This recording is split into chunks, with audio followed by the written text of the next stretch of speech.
The Vraxian ships appeared without warning, their crystalline hulls refracting sunlight into prismatic displays that dazzled Earth's astronomers. Initial panic subsided when they broadcast their message in perfect English, Mandarin, Arabic, and 20 other languages simultaneously. We come seeking alliance and cultural exchange.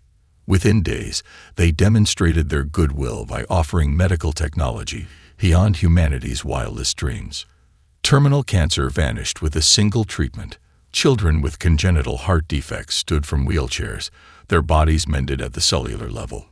Global media outlets streamed miraculous recoveries from hospitals worldwide, and public opinion shifted from suspicion to adoration.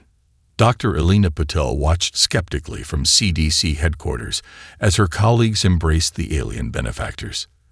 "It's too perfect," she muttered, examining Vraxian nanotherapy under an electron microscope. No species develops medicine this precise without extensive testing on the target organism. Her concerns were dismissed as paranoia by the international scientific community, eager to implement treatments that had already saved thousands of children. 3 months after first contact, the United Nations organized the Global Gratitude Ceremony in Geneva. 10,000 children, all recipients of Vraxian medical intervention, gathered with their families to thank their healers. President Kwan of the newly formed Pacific Alliance stood at the podium, her 10-year-old son Marcus beside her. He had been among the first treated, his aggressive leukemia erased from his body within hours. "Today marks a new chapter in human history," Kwan began, her hand resting on Marcus's shoulder. "We welcome the Vraxians not merely as visitors, but as—" Marcus collapsed mid-sentence. Across the Geneva pavilion, children fell simultaneously. In hospitals and homes across 6 continents, every child who had received Vraxian treatment convulsed in perfect synchronization. Their eyes snapped open, irises overtaken by electric blue light. The Vraxian delegation's humanoid appearance shimmered and dissolved, revealing their true forms. Towering insectoid creatures with translucent exoskeletons and compound eyes that pulsed with the same blue energy. The lead diplomat, now a mantis-like being nearly 8 feet tall, approached President Kwan as security forces raised their weapons. "Your offspring display remarkable neuroplasticity," it clicked in a voice no longer human. "Our collection is now complete." Before the first shot could be fired, each child's body dematerialized in a flash of blue light. President Kwan lunged forward, her hands passing through the empty space where Marcus had stood. The psychic backlash hit a moment later. Every parent, sibling, and witness within proximity to a vanished child experienced their terror directly, a weaponized empathic burst that brought even hardened soldiers to their knees. The Vraxian ships departed Earth orbit within minutes, leaving behind 10,000 empty beds and a collective trauma that united humanity like nothing before. In the aftermath, as global communications struggled under the weight of panic transmissions, President Kwan appeared on emergency broadcasts. Her face, normally composed for political theater, bore the raw devastation of a mother whose child had been torn away. Mascara tracked down her cheeks as she gripped the podium with white knuckles. "I speak now not as a president, but as a parent," she said, her voice breaking. "The beings who called themselves Vraxians have taken our children. They believed this would break us." She straightened, something dangerous flashing behind her tears. "They do not understand what they have awakened." The cameras captured her transformation, grief crystallizing into purpose, despair hardening into resolve. Effective immediately, Earth stands united under a single directive. We will recover our children. We will pursue these creatures beyond the boundaries of our solar system. And we will show them exactly what happens when you mistake human love for weakness. She looked directly into the camera, her next words becoming Earth's battle cry. "We are coming for our children, no matter the distance, no matter the cost. The Vraxians will learn that some species should never be provoked, and humanity stands at the top of that list." 97 days after the abduction, Dr. Isabella Ramirez hadn't left her laboratory at MIT. Empty coffee cups formed a perimeter around her workstation, where she obsessively analyzed Vraxian nanotech salvaged from blood samples of treated children. Her grandson Matteo's photograph watched her work, his 6th birthday celebration frozen in time, the last picture taken before his treatment and subsequent disappearance. There, she whispered, as microscopic structures finally revealed their pattern under specialized quantum imaging. They weren't just healing them, they were tagging them. The breakthrough came as global civilization teetered on collapse. Religious extremists proclaimed the abductions divine punishment. Desperate parents formed cults around supposed alien communications. Military forces quelled riots in major cities as governments struggled to channel collective grief into productive action. Admiral Kwan established the Reclamation Council, pooling Earth's scientific and military resources despite centuries of geopolitical divisions. Their headquarters in the Himalayas, selected for natural protection against orbital attacks, buzzed with activity when Ramirez arrived, haggard but triumphant. The nanotech contains quantum entanglement markers, she explained to the assembled leaders. They're not just medical devices, they're coordinates. Commander Juliet Okafor, former Nigerian Special Forces now heading Earth's nascent Space Command, leaned forward. You're telling me we can track them? Better. Ramirez projected a 3-dimensional map. I can tell you exactly where they are. The first interstellar human delegation departed 2 weeks later aboard vessels constructed from reverse-engineered Vraxian technology, left behind during their hasty departure. Their destination: the Galactic Conclave, a coalition of 27 spacefaring species whose existence humans had never suspected. The Conclave's central forum, a massive space station orbiting a neutron star, dwarfed anything humanity had imagined. Representatives from each member species occupied environmental chambers suited to their biology. Some existed as vapor clouds, others as silicon-based crystalline structures, while many resembled Earth's own carbon-based life forms. The human delegation, led by Commander Okafor, stood before the conclave assembly unintimidated by anatomies and technologies beyond their comprehension. We seek information regarding the species known as Vraxians, Okafor stated. They have abducted 10,000 of our young. A ripple of communication passed through the conclave. The Thurian representative, a bioluminescent entity suspended in fluid, responded first. Your species is not the first to suffer Vraxian collection. 18 known civilizations have lost specimens to their research initiatives. Research. Okafor's voice remained steady despite her clenched fists. These are our children, not specimens. The Vraxians select developing nervous systems with specific genetic markers, explained the Talaxian delegate, an arthropoid being whose exoskeleton resembled polished obsidian. They believe exceptional traits can be harvested and synthesized. You speak as if this is acceptable, said Dr. Ramirez. Why has the conclave permitted this predation? Uncomfortable silence followed before the Thurian spoke again. The Vraxians implement a termination failsafe in all collected specimens. Previous attempts at rescue triggered mass neural collapse. All specimens were lost. The human delegation exchanged glances, absorbing the horrifying implication.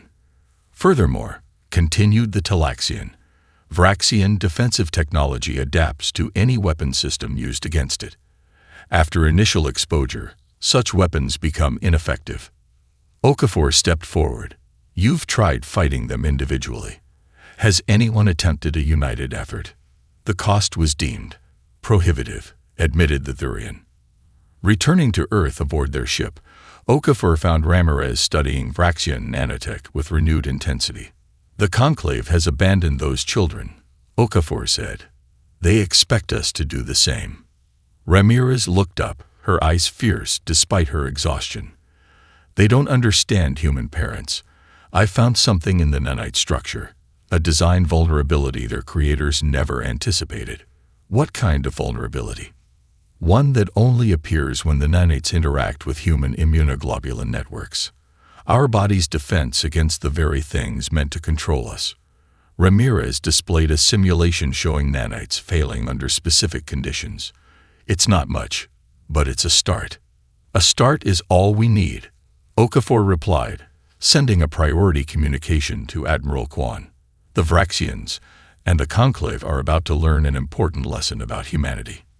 What's that? We don't abandon our own. Ever. Project Nemesis transformed the sprawling Atacama Desert facility into humanity's largest research complex virtually overnight. Scientists who once competed for grants now worked side by side. Corporate rivals shared proprietary technology, and military strategists from formerly hostile nations planned joint operations without hesitation. A singular purpose erased centuries of division: the recovery of Earth's children. Dr. Ramirez's discovery of the nanite vulnerability had unlocked possibilities, but implementing a counter-signal required a biological interface: human tissue integrated with modified Vraxian technology. The prototype requires a living host, Ramirez explained to the Reclamation Council, her voice steady despite her evident exhaustion. The nanites must bond with human neural tissue to generate the counter-frequency. Admiral Quan frowned. Side effects? Extensive, replied Dr. Hyen Park, head of medical ethics. Chronic pain, neurological degradation, shortened lifespan, 3 years maximum, and the calibration process itself. He hesitated. It's excruciating. The silence that followed was broken by Sarah Chen, former Navy SEAL whose daughter Sophia had been among the first taken. How soon can you start the procedure? You don't understand, Park protested. This will kill you, eventually, and the process. I understand perfectly, Chen interrupted. My daughter is suffering right now. How soon? That night, the Reclamation Council created the volunteer protocol, expecting perhaps a few thousand desperate parents to undergo the agonizing procedure. By morning, their systems crashed under 500 million applications. The first integration recipients, dubbed catalysts, screamed for 72 hours straight as Vraxian technology fused with their nervous systems. Chen was the first, her body arching against restraints as nanites rewired her neural pathways. When it ended, her eyes opened with the same electric blue glow that had marked the children's abduction, only now controlled focused. I can feel them, she whispered, her voice layered with harmonic frequencies. The nanites are talking to me. Within months, 10,000 catalysts completed integration, their bodies transformed into living weapons specifically calibrated to interface with and disrupt Vraxian technology. Their training facility in Antarctica became known as the Crucible, where they learned to harness abilities no human was meant to possess. Chen demonstrated this power during a test operation, interfacing with a salvaged Vraxian communication node through touch alone, her consciousness flowing through alien circuitry, bending it to human will. Whispers of these developments reached the conclave. A delegation arrived unbidden at Earth orbit, requesting immediate audience. The Tilaxian representative, accompanied by members from 5 other species, surveyed the Antarctic facility with compound eyes that betrayed nothing. You've weaponized your own bodies, observed the Tilaxian, watching catalysts train. Your nervous systems can no longer be classified as purely organic. We've adapted, Admiral Quan replied simply. What you're attempting violates natural order, warned the Thurian delegate. Your species is sacrificing its essential nature.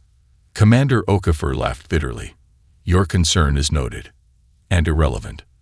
Later, in private conference, the Tilaxian addressed Quan directly. We've observed 17 species respond to Vraxian collection. Some launched conventional attacks.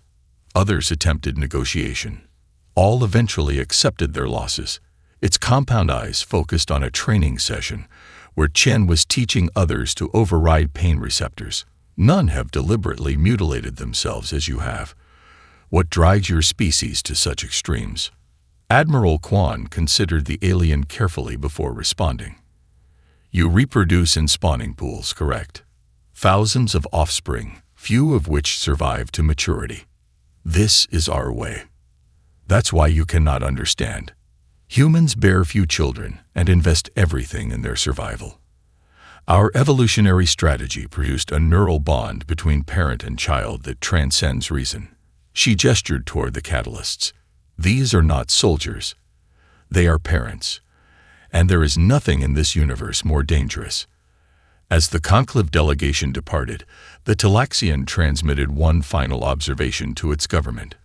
The humans have a saying: the road to hell is paved with good intentions. They have instead paved their path with deliberate suffering, transforming pain into purpose. We have grossly underestimated what they are willing to sacrifice. The first wave of humanity's response materialized in the darkness beyond Mars' orbit. 5,000 obsidian vessels barely larger than escape pods, officially designated infiltration craft. The soldiers who piloted them had another name: coffin ships. Each contained minimal life support, experimental stealth technology, and just 2 occupants, a catalyst parent paired with a special forces operator. The launch ceremony was conducted in silence. No speeches, no fanfare. Admiral Quan simply nodded to Commander Chen, who stood before the assembled crews, her body visibly transformed by the integration process. Circuitry patterns pulsed beneath her skin, and her eyes flickered between human brown and Vraxian blue. "We are the first wave," Chen said, her voice carrying harmonic undertones that made those present feel her words rather than merely hear them. "Our mission is not conquest. It is infiltration, intelligence, and strategic disruption. You've all memorized your targets." She paused, her gaze moving across the crowd of volunteers whose bodies, like hers, were sacrificial vessels. "The Conclave believes we will fail. The Vraxians believe we lack the technology to challenge them. Both are about to discover the cost of underestimating human resolve." The pod containing Chen and her tactical partner, Lieutenant Maya Rodriguez, was the first to depart. Inside the cramped space, Rodriguez observed Chen's methodical pre-flight routine with a mixture of awe and trepidation. "Command said your integration is the most advanced of any catalyst," Rodriguez said, breaking the silence. "That true?" Chen didn't look up from her console. "My daughter Sophia had the highest concentration of nanites in her system. The connection goes both ways. You can feel her." "Not exactly." Chen's fingers traced glowing patterns across her forearm. "But sometimes, when I'm interfaced with Vraxian tech, I sense echoes, like she's reached out through the same network." 3 weeks later, the Silent Fleet entered Vraxian territory through routes provided by sympathetic Conclave allies. Rather than confronting Vraxian defenses directly, they bypassed them using a dispersed approach unprecedented in galactic warfare. Vraxian security protocols, designed to detect large energy signatures, failed to register the human vessels, each generating less power than a standard communication buoy. Chen's team struck first, boarding an automated Vraxian outpost near the Cygnus Arm. As Rodriguez secured their entry point, Chen pressed her palm against the outpost's central command interface. Blue light flowed from her fingertips into the alien circuitry. Her consciousness expanded into the Vraxian network, navigating through protocols and security measures with intuitive precision. Accessing data storage, she subvocalized, her physical body trembling as her mind extended deeper. Multiple collection operations confirmed. 18 species. Evolutionary research. They're searching for something. Her connection abruptly triggered an alert. Vraxian counter-intrusion measures attacked her neural interface, causing blood to stream from her nose and ears. Rodriguez moved to disconnect her, but Chen raised a hand in warning. "Not yet. Found something. Coordinates. Central Research Facility. Ketvos." Across Vraxian space, similar infiltrations occurred simultaneously. Each extraction yielded fragments of intelligence, transport routes, security protocols, facility locations, each piece transmitted back to Earth via quantum-entangled receivers embedded in the catalyst's own neural tissue. The Vraxians, accustomed to direct military confrontation, struggled to counter this distributed human approach. Their first captured human infiltrators were subjected to extensive vivisection, as Vraxian scientists attempted to understand the modified technology integrated into human nervous systems. A high-ranking Vraxian commander observed one such procedure, mandibles clicking in agitation as the human subject, a middle-aged woman, remained conscious despite catastrophic injuries. "Why do you smile?" the commander demanded, noting the human's expression. "You have failed. Your infiltration was detected. Your body is being dissected. What satisfaction can you possibly derive from this situation?" The dying catalyst's augmented voice carried clearly despite her ruined lungs. "You still don't understand. My consciousness is networked. Everything you're learning about me, we're learning about you. This isn't an interrogation. It's reconnaissance." Her eyes flashed brilliant blue as neural activity spiked. "And now my team knows exactly where you keep the children." 12-year-old Sophia Chen woke in her isolation chamber aboard Ketvos for the 500th consecutive day.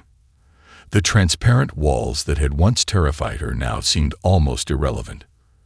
Her true prison was the neural implant at the base of her skull, the interface through which Vraxian scientists monitored and modified her developing brain. Today's testing would be cognitive pattern recognition, judging by the equipment being prepared by the spindly Vraxian technicians outside her chamber. She had learned to anticipate their procedures, to perform precisely at the level they expected. Advanced enough to remain interesting, but not so exceptional as to warrant more invasive experimentation. What the Vraxians didn't realize was that their most promising specimen was hiding her true capabilities. When the chamber door slid open, Sophia maintained the vacant expression all human children had adopted to mask their awareness. As electrodes were attached to her temples, she allowed her consciousness to slip into the space between thoughts, the neural darkness where she had discovered something extraordinary 3 months earlier. The children's implants, designed to monitor and control, had instead become conduits. Linked through Vraxian systems, their developing brains had adapted in ways the aliens couldn't comprehend. What began as shared nightmares evolved into a rudimentary psychic network, allowing the children to communicate during sleep cycles when monitoring was reduced. While appearing to focus on the pattern recognition test, Sophia expanded her awareness through this network, touching the minds of hundreds of other children scattered throughout the massive research station. "Status report," she projected, her thoughts carrying to designated section leaders. "Medical wing secure," came 7-year-old Talib's response. The youngest of their leaders, his implant had been modified for direct neural interface with Vraxian medical systems. They're accelerating the Phase 3 protocols. More invasive procedures scheduled for Section 12.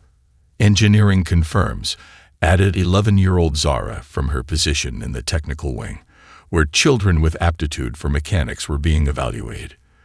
They're bringing new equipment online. Something about neural harvesting. Sophia completed her test with deliberate errors inserted at statistically predictable intervals. The Vraxian scientist recorded her performance without suspicion, mandibles clicking in what she had learned to recognize as satisfaction. "Exceptional neuroplasticity," it noted to its colleague. The human specimens adapt to neural reconfiguration at 17.3% higher efficiency than previous subjects. The apex believes we're approaching breakthrough. The second Vraxian responded. Subject 219's compatibility with our systems exceeds projected parameters. Has the harvester been prepared? Final calibration underway. First extraction scheduled for the next cycle. As they spoke, Sophia maintained her blank expression while processing this intelligence through the network. The harvester, a term they'd intercepted repeatedly in recent weeks, represented an escalation.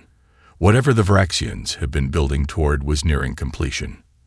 That night, during the facility's artificial darkness period, Sophia initiated the deepest network connection yet.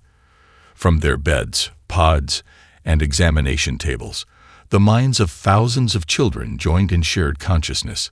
They couldn't speak aloud, but within their mental connection, their voices formed a chorus. "They're going to start taking pieces of us," Sophia explained. "Not just tissue samples anymore. Neural tissue. They want to extract what makes us adapt so quickly." "What's the plan?" Talib asked, his mental voice tinged with fear despite his bravery.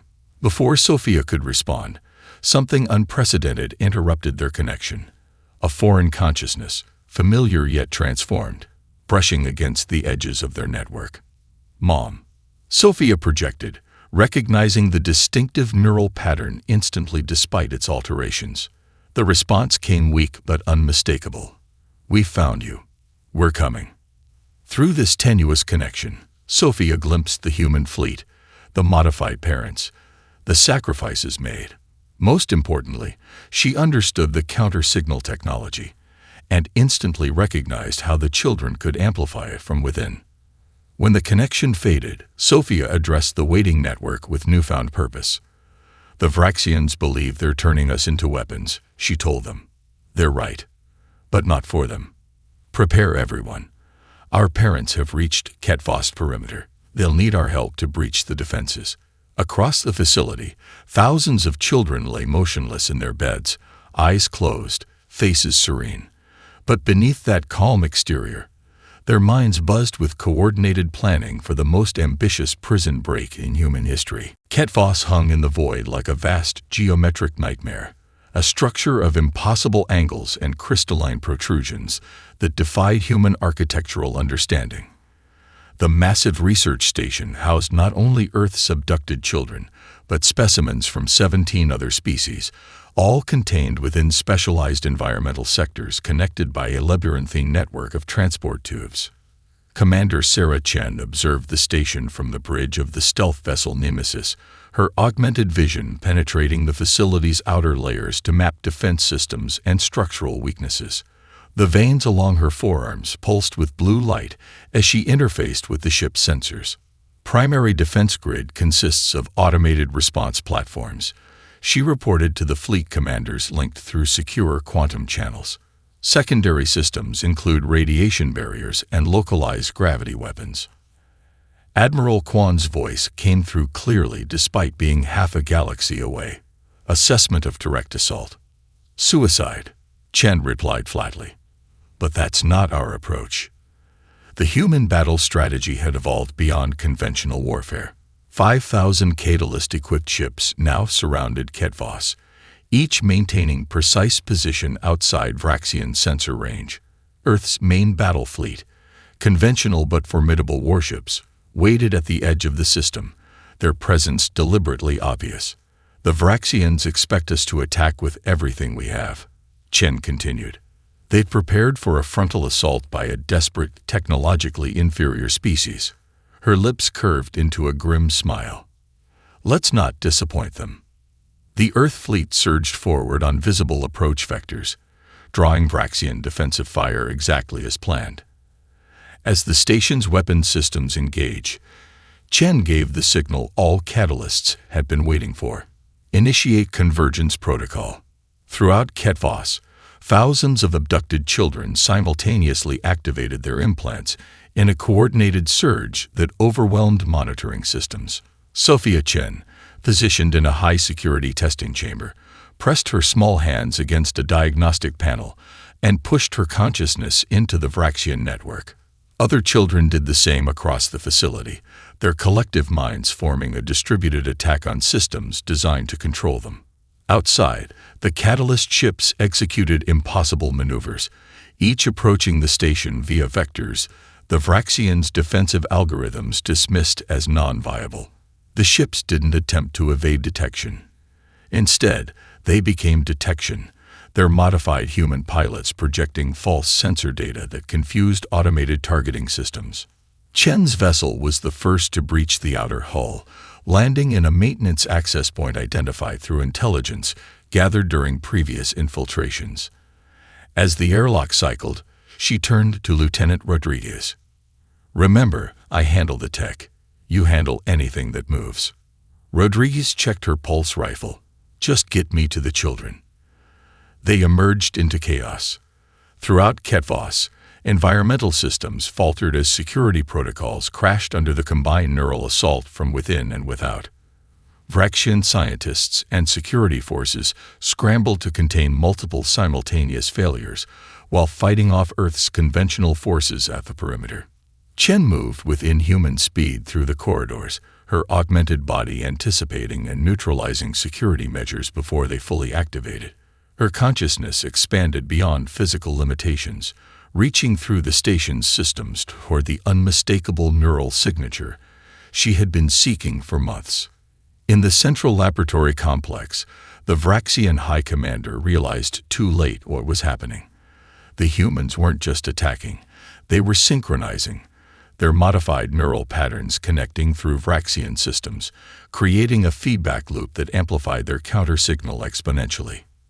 "Activate the termination protocol," he ordered desperately. "All specimens, immediately." The dead man's trigger signal pulsed through the station, designed to instantly sever the neural connections of every test subject. But instead of finding targets, it encountered a wall of interference generated by thousands of linked minds. Children and parents united through technology meant to enslave them. In the high-security wing, Chen broke through the final barrier separating her from Sophia. The chamber door disintegrated under her augmented strength. Inside, her daughter stood waiting, small body illuminated by the same blue energy that coursed through Chen's veins. Both were transformed, Chen by choice, Sophia by necessity, into something beyond baseline humanity. "You found me," Sophia said, her voice carrying the same harmonic resonance as her mother's. "I promised I would," Chen replied, carefully embracing her changed child. Around them, the battle for Kedvos reached its climax as human forces converged from all directions, the parents' wrath meeting the children's evolution in a symphony of righteous vengeance. 3 weeks after the liberation of Kedvos, humanity faced an unprecedented moral crossroads. The Vraxian homeworld hung defenseless in the targeting systems of Earth's fleet. Their technology, once seemingly invincible, had been neutralized by the very modifications intended to control human children. The predator had become prey. The Galactic Conclave convened an emergency session aboard their central station. Representatives from 27 spacefaring civilizations gathered to witness what they assumed would be humanity's vengeful extermination of the Vraxian species. Admiral Quan stood before them, flanked by Commander Chen and Dr. Ramirez, all three bearing the visible marks of their campaign: implants, modifications, and the hollow-eyed exhaustion of those who had sacrificed too much. "The humans have called this assembly not to announce their intentions," began the Talaxian arbiter, "but to render judgment upon the Vraxian collective for crimes against sentient species." The Vraxian High Commander, now a prisoner, was brought forward. Its once imposing form seemed diminished, mandibles bound, compound eyes dulled by specialized restraints that prevented neural communication. "You have violated our young," Quan stated, her voice carrying through the chamber without emotion. "You have taken children from 18 worlds. You have experimented upon them without consent. You have treated sentient beings as specimens.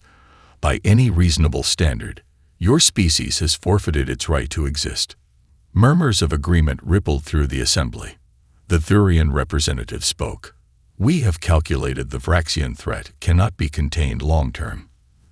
Their evolutionary path has produced a species incapable of empathic connection. They will never stop collecting. Extermination is regrettable but necessary." "Many humans share that assessment," Quan acknowledged. "Our military leaders have unanimously recommended sterilization of the Vraxian homeworld." The chamber fell silent, awaiting Earth's declaration of genocide. Instead, the doors at the rear of the chamber opened, and a procession entered that caused even the most composed alien representatives to stir with unease. The children of Earth, 10,000 strong, filed into the gallery. Their bodies, like those of their rescuers, showed evidence of Vraxian experimentation. Some had visible implants. Others moved with the mechanical precision of those partially converted to cybernetic function.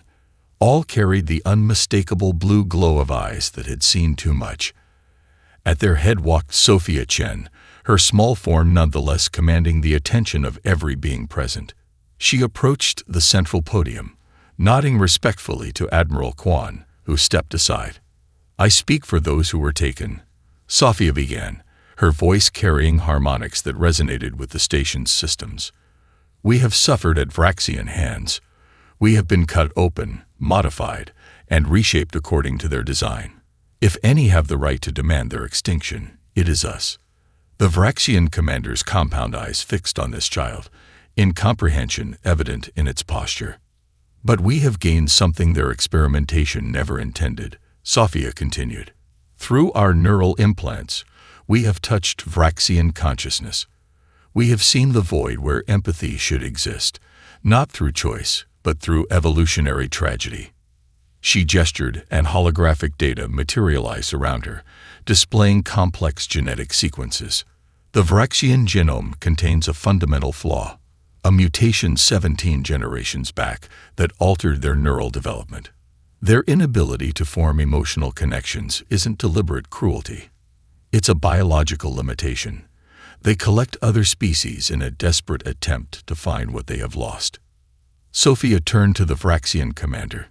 "You sought to harvest our neuroplasticity because your species can no longer adapt. You believed our genetics held the key to your evolution. You were correct, but not in the way you imagined." The assembly stirred as the implications became clear. The Talaxian arbiter leaned forward.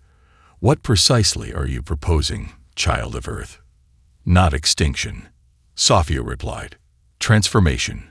We have developed a genetic modification using our own DNA that can restore the missing neural pathways in Vraxian embryos. Their next generation could develop the capacity for empathy, the very quality their evolution accidentally eliminated." "You would alter their species without consent?" the Virian representative asked, the irony evident. "Yes," Sophia said simply. "As they altered us. The difference is our modification offers them something they've never experienced, the ability to connect, to understand the suffering they've caused, to evolve beyond being predators." As the debate erupted throughout the chamber, Sophia stood unwavering. The rescued children of Earth, now something both more and less than human, waited in perfect stillness, their collective decision already made. They had seen inside the mind of the enemy and found not evil, but emptiness, and they had chosen to fill that void not with destruction, but with the very humanity the Vraxians had sought to harvest. 5 years after the Battle of Ketvos, the former research station had been transformed beyond recognition. Its harsh angles and clinical chambers now housed the Convergence Institute, an unprecedented collaborative center where 18 formerly victimized species worked alongside modified humans to monitor the most ambitious xenogenetic experiment in galactic history. Commander Sarah Chen, now Earth's ambassador to the Galactic Conclave, walked through the memorial garden built where children had once been held in specimen chambers. Floating illumination spheres cast gentle light across plants from a dozen worlds, each representing a taken child, each thriving in carefully maintained environmental bubbles. "Ambassador, they're ready for you," called Dr. Ramirez, her once purely human form now supported by exoskeletal enhancements, a necessity after the neural damage sustained during her work developing the counter-signal technology. Chen nodded, following her colleague toward the central observation dome, where the conclave representatives had gathered. The transparent ceiling revealed the vast starfield above, a reminder of how far humanity had come in half a decade. Inside, delegates from the conclave waited alongside a group that still unsettled even the most cosmopolitan aliens, the Synthesis. These former human children, now teenagers and young adults, had embraced their modifications rather than removing them, developing their neural implants into an integrated system that allowed unprecedented cognitive abilities. Sophia Chen stood at their center, her form an elegant blend of organic and technological components. At 17, she had become the chief architect of the Vraxian Rehabilitation Program. Her natural growth had been permanently altered by Vraxian experimentation, leaving her smaller than she should have been, but the crystalline neural interfaces that extended from her temples and traced delicate patterns across her skin gave her an otherworldly presence that commanded respect. "The first generation is ready for evaluation," Sophia announced as her mother entered. A gesture from her hand activated a holographic display showing a nursery facility on the reformed Vraxian homeworld. Within specialized incubation chambers, thousands of Vraxian hatchlings developed, the first generation born with the modified genome that restored neural pathways for empathic connection. Unlike their predecessors, these young Vraxians responded to emotional stimuli, forming attachments to their caretakers and demonstrating rudimentary ethical awareness. Remarkable progress, noted the Talaxian representative. Though many in the conclave still question whether forcing evolution upon a species is ethically justified. A fair concern, Sophia acknowledged. One we ourselves wrestled with. But faced with the choice between extinction and transformation, we chose the harder path. The Thurian delegate shifted uncomfortably. Some fear what you've created. A species as intelligent as the Vraxians, but now equipped with emotional understanding, might become even more dangerous. Commander Chen stepped forward. That possibility exists, but we've experienced firsthand what happens when intelligence evolves without emotional context. The original Vraxians saw other sentient beings as merely specimens because they couldn't comprehend suffering. These new generations will understand the consequences of their actions. The observation dome's doors opened as the final delegation arrived. 3 modified Vraxians, their exoskeletons bearing the distinctive modifications that marked them as participants in the voluntary adult rehabilitation program. Though full neural reconstruction was impossible in mature Vraxians, some had chosen limited modifications that allowed rudimentary empathic response. The lead Vraxian approached Sophia, its movements careful and measured. The hatchlings have requested your presence at the next developmental milestone, it said, its voice translator conveying what its biology could not, a tone of respect. They respond most favorably to human children. An interesting irony, observed the Talaxian. The specimens have become the teachers. Sophia's expression remained serene but firm. We no longer use that terminology. They are children, as we were children. Later, as the delegations departed, Commander Chen found her daughter standing alone in the memorial garden, her fingers tracing the leaves of a plant from Earth, a simple oak sapling that had been Mateo Ramirez's favorite tree. "Do you ever regret our decision?" Chen asked softly. "We could have ended them completely." Sophia considered the question with the hybrid consciousness that was her inheritance from both human genetics and Vraxian modification. Destruction would have been simpler, she admitted. But creation is what makes us human, even those of us who are no longer fully human. She gestured upward to the stars, where both Earth ships and conclave vessels traversed the darkness between worlds.